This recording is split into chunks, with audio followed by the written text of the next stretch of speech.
Canal 3 Bénin est ainsi présente dans...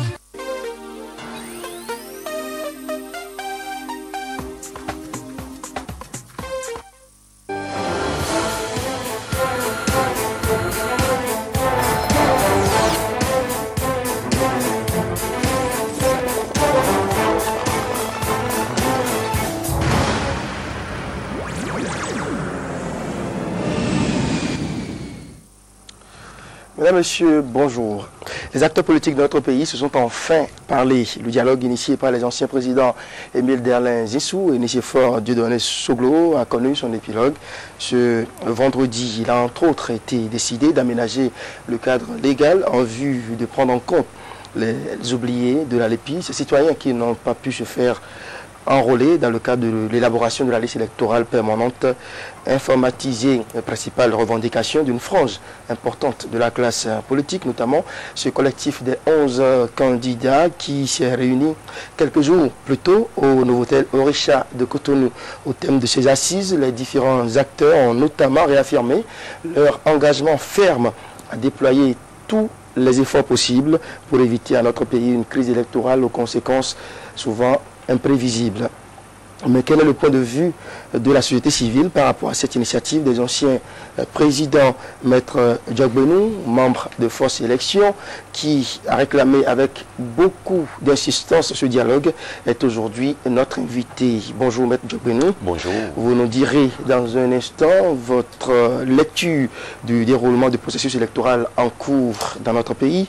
Cette émission est aussi suivie en direct sur Fraternité FM à Parakou et Candy FM, dans cette ville dont elle porte le nom, dans le septentrion, mais aussi un peu partout dans le monde, grâce à notre réseau satellitaire. Je l'animerai, cette émission, avec Christian Adandédian. Bonjour Christian. Bonjour André. Maître Joseph Djogbenou, bonjour. Bonjour. Voilà, depuis le début de la réalisation de la LEPI, on vous a toujours vu au front, on vous a vu, vous avez toujours invité les différents acteurs politiques au dialogue. Voilà, sous la houlette du président Émile Derlin Zissou, le dialogue est fait, le consensus est là. Quel est votre avis? D'abord, je voudrais saluer vos téléspectateurs et vos auditeurs, et particulièrement nos compatriotes de Candy, de Parakou. Je viens d'apprendre que nous sommes écoutés même jusqu'à Candy. Sentiment de satisfaction, tout à fait simplement, parce que finalement, les forces morales de ce pays ont commencé par agir. Les forces politiques ont commencé par se parler et certaines résolutions ont été prises. C'est ce qui est attendu depuis fort longtemps, c'est ce qui est espéré et il faut s'en réjouir. Une chose est d'arriver à dialoguer, à se parler, d'aboutir à un résultat concret, mais autre chose, c'est d'exécuter ce que l'on a convenu ensemble, de faire en toute loyauté, prendre en considération les concessions auxquelles on est parvenu. Et vous voyez bien que cette dimension, à partir de maintenant, nous allons faire en sorte d'accompagner cette dimension, la dimension relative à l'exécution, je ne dirais pas des engagements, des concessions réciproques que les uns et les autres ont faites. Voilà, parlant des concessions, il y a deux résolutions qui sont issues donc, de ce dialogue. Il y a le vote d'une loi par l'Assemblée nationale, une loi qui doit être introduite au bureau de l'Assemblée nationale. Qu'est-ce que vous pensez de cette loi-là? C'est tout à fait nécessaire parce que, au fond, c'est la question de savoir est-ce que l'État béninois peut se permettre de ne pas répondre à la préoccupation d'un seul citoyen, même si c'est un seul, d'aller voter. Ce qui est possible, c'est de ne pas assurer une pression sur le citoyen qui a choisi de ne pas voter. Mais ce qui n'est pas possible, lorsque le citoyen choisit de voter, l'État a une responsabilité, je dirais une obligation éminente, de faire en sorte que ce citoyen vote. Il est arrivé et il est constaté que plusieurs citoyens manifestent le désir, la volonté d'accomplir droits civils et politiques, de prendre, enfin, de jouir, j'allais dire, de leurs droits civils et politiques. À partir de ce moment, je pense que l'État a l'obligation de s'offrir les moyens pour atteindre cet objectif, répondre à cette attente. Et l'un des moyens pour répondre à cette attente, bien entendu, c'est de passer par le Parlement. Puisqu'en l'état de la législation, en l'état du droit positif, il semble impossible de prendre en compte cette préoccupation sans passer par le Parlement. Et c'est une bonne chose. Encore une fois, le problème n'est pas dans les vœux. Le problème n'est pas dans, j'allais dire, le dialogue lui-même. Le problème, c'est dans l'exécution, de manière rapide. Des résolutions ? Des résolutions que l'on a prises. Oui, vous parlez de manière rapide, mais lorsque on étudie, on analyse un peu ces résolutions qui ont été prises, mais on ne voit pas l'aspect temps. Est-ce que les acteurs tiennent compte du temps? Parce que l'élection est prévue pour le 6 mars, le scrutin est prévu pour le 6 mars. La prise, ce projet de loi qui a été déjà rédigé, il faudra quand même convoquer une session extraordinaire à l'Assemblée nationale pour l'adopter. Est-ce qu'on a le temps pour faire tout ça avant le 6 mars? D'abord, à partir du dialogue des acteurs politiques, je pense que nous devrions faire en sorte d'être animés de sentiments positifs. Nous devrions être dans une dimension suffisamment positive. Première observation. Deuxième observation, nous devrions considérer la fin, finalité, objectif.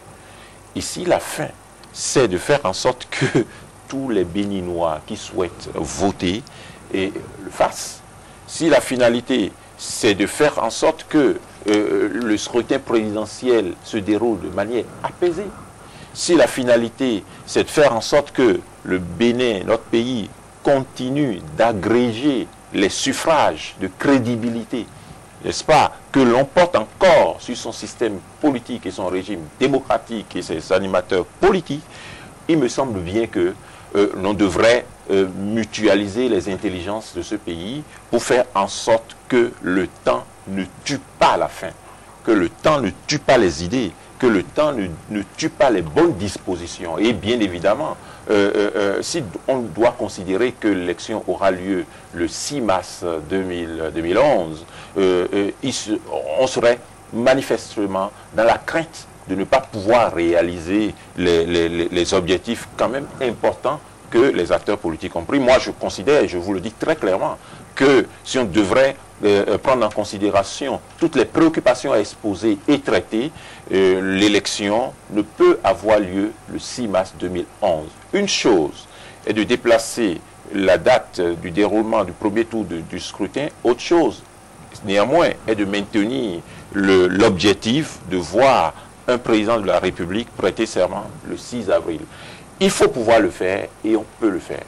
Oui, ben, d'accord, il faut rester positif, mais quand même, tout de même, hein, maître, il faut aussi rester, il faut être réaliste. Parce que la prise en compte des oubliés de la LEPI, ça nécessite énormément de moyens financiers. On parle de 750 millions à 1 milliard pour pouvoir enrôler ces citoyens qui expriment l'envie, le désir de voter. Alors, il faut rester positif, mais aussi, qui va financer, justement? Mettez dans une balance les différents enjeux. Si on ne fait rien, et si on organise le scrutin présidentiel du 6 mars prochain dans les conditions qui sont les nôtres actuellement, suivi de contestations, suivi de difficultés de gestion du pays, suivi de manifestations, etc., le coût, ce n'est pas 600 millions, ce n'est pas 6 milliards, c'est plusieurs fois 6 milliards. Ça dans une balance. Ce que l'on peut faire maintenant pour faire en sorte qu'il y ait moins de contestations, que les uns et les autres puissent être soulagés, que la paix revienne dans le pays, que l'opinion publique assure la pression nécessaire afin que celui qui a perdu accepte qu'il perde, que celui qui a gagné puisse légitimer son pouvoir. Parce qu'il n'y a pas de légalité fondamentalement sans légitimité. Eh bien, le prix à payer est largement moins important que ce que nous pourrions avoir à exposer si ces conditions ne sont pas réunies. Je pense qu'on peut rechercher les moyens, et les moyens se trouvent dans ce pays. Les moyens ne se trouvent pas ailleurs.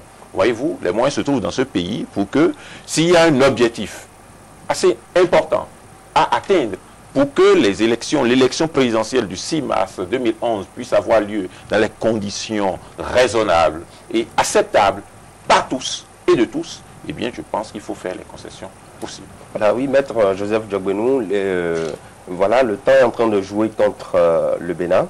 La nouvelle loi sera introduite au Parlement, je crois, demain. Est-ce que vous pensez que les députés vont accorder leur violon? Est-ce qu'ils vont voter cette loi et que cette loi, par la suite, sera promulguée? Nous sommes partis d'un constat.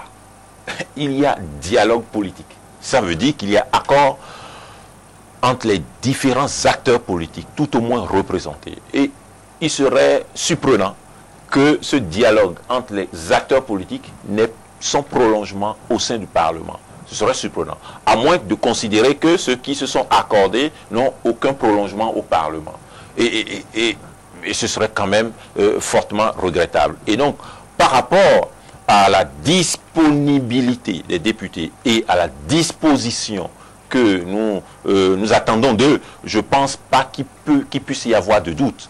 Il m'a semblé que le président Nicéphore Dieudonné Soglo et le président Émile Derlin Zinsou sont allés voir le chef de l'État. C'était hier. Il n'a pas dit, il n'a pas remis en cause les conclusions du dialogue politique. Et que Soglo d'un côté et Yaïboni de l'autre, tout au moins en ce qui concerne la configuration politique du Parlement, je pense que les députés vont accueillir, recevoir et mettre en forme les décisions qui ont été prises. Je le suggère très fortement et je ne crains pas de voir les députés réagir positivement dans ce sens. Alors, globalement, quand on fait le point, tout en étant positif, le plus positif possible, avec toute la bonne foi requise, c'est qu'on peut toujours tenir dans le peu de temps qui nous reste, le peu de temps qui nous sépare du 6 avril. Non, oui. Ah, ça c'est un objectif extrêmement important. On peut tenir et en faisant en sorte que ce dialogue politique ait une suite sérieuse.